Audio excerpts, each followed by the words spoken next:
Hasil dari organik ini selama ini kan anggapannya itu sangat mahal sekali. Jadi kami ingin memutus anggapan image bahwa hasil pertanian organik itu mahal di supermarket gitu. Makanya kemarin kita siasatin, ternyata sebenarnya bisa lebih murah.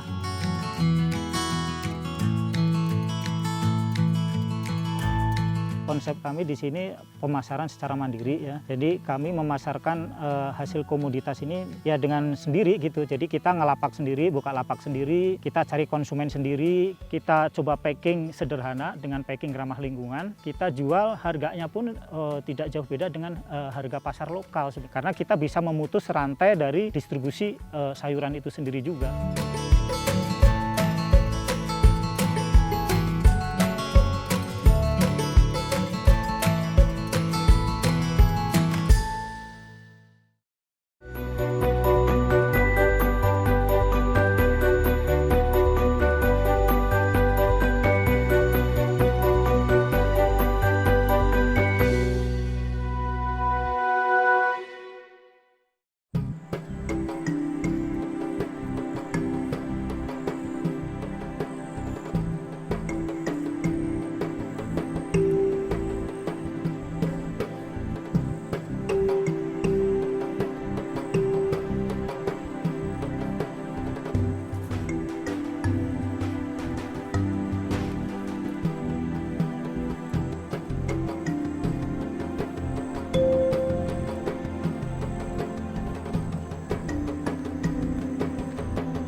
Ini adalah kebun godong organik.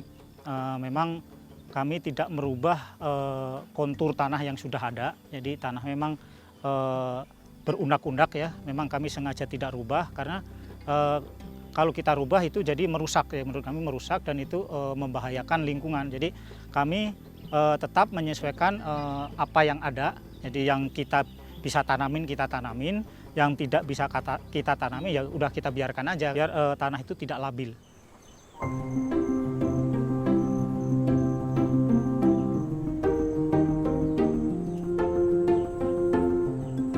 Kebun ini kita memanfaatkan sisa dari villa yang ada. Jadi villa itu ada lahan yang kosong, kita manfaatkan dengan kita izin dengan owner dan kita izinnya itu bahwa kita akan berkebun dengan sehat, makanya kami diizinkan.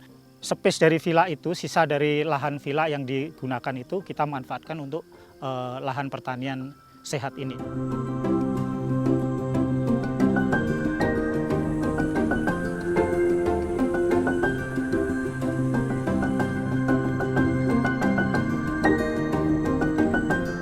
Nama saya Sumadi, aktivitas saya sehari-hari, saya mengelola villa, resort. Di samping itu ada kegiatan pertanian, di sisa dari resort itu ada hamparan atau ada tanah kosong yang kita manfaatkan. Manfaatkan itu pun juga kita seizin dengan owner untuk kita buat pertanian secara sehat, yaitu pertanian organik. Nah itu keseharian saya, jadi saya lebih banyak di resort dan di kebun organik ini.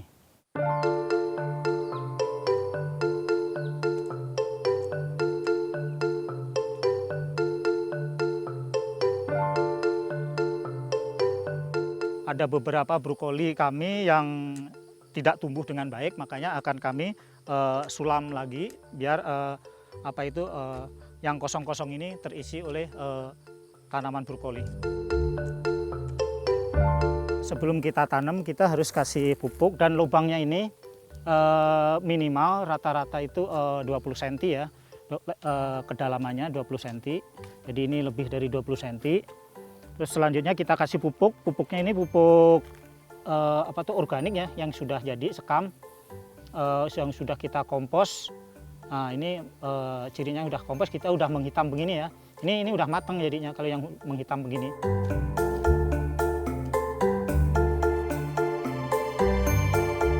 Sebelum kita tanam sebenarnya kita harus cek dulu kesuburan dari bibit itu sendiri. Jadi kita lihat bibit itu bebas dari hama, ya, tidak bolong-bolong, tidak ada uletnya, dan akarnya juga cukup bagus, cukup kuat seperti ini. Jadi sebelum kita taruh di tempat penanaman, kita harus benar-benar cek dulu. Jangan sampai nanti ada kutu atau apa sehingga nanti mengakibatkan tanaman itu terserang oleh hama. Jadi kita benar-benar harus cek dari awal. Bibit ini yang udah kita siapkan, yang udah kita bumbung, kita masukkan ke lubang, kita tutup sampai ke daun pertama ya, daun pertama tertutup.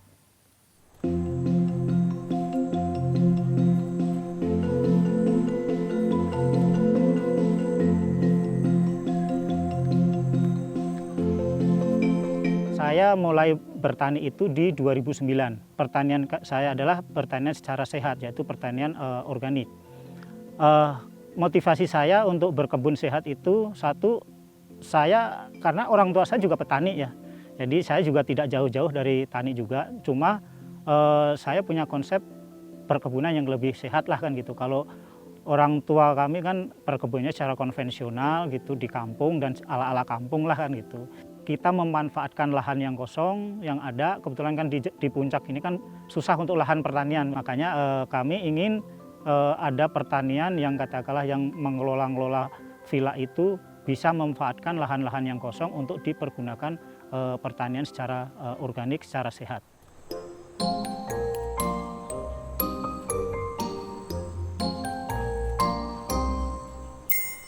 Ini bunga wortel. Jadi kalau untuk wortel kita sudah bisa untuk membibit sendiri. Jadi kita untuk wortel kita sudah tidak beli bibit di pasar ya. Jadi kita bisa bibit sendiri semacam ini. Nah ini bibit yang utamanya, yang bagus akan kita piara. Nah yang lainnya kita akan buang seperti ini. Ini akan kita buang karena nanti akan mengganggu pertumbuhan dari yang akan kita bibit. Dalam satu tangkai biasanya kita sisakan antara 4 atau 5 kuntum ya, 5 bunganya, 5 cropnya. Nah ini crop utamanya ya, jadi kita sisakan. Nah ini bagus, ini bagus, nah ini bagus, nah ini bagus. Nanti kita sisakan. Nah ini hampir kering ini bagus nih, ini bagus. Ini perlu 2 mingguan lagi lah biar kering, baru kita ambil nanti kita jemur. Nah, habis itu nanti kita sisirnya ditabur, Mbak. Ditabur. Ada juga yang dibikin alur gitu juga ada. Gitu. Jadi tergantung selera cara tanamnya. Mau ditebar atau mau pakai alur gitu juga bisa.